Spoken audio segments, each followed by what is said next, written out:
குழம்புக்கு அருமையாக சரி அவள்தான் எண்ணெயில் விட்டு மறுமாறுன்னு கொஞ்ச நேரம் 1 மணி நேரம் வேலை க்ளீன் பண்ணால் சரி முடிஞ்சிச்சு வேலை.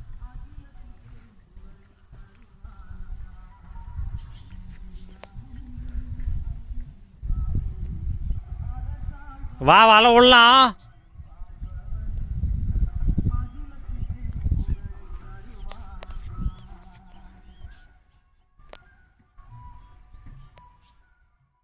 குட்டையில் பிடிக்கிறாங்க மீன்.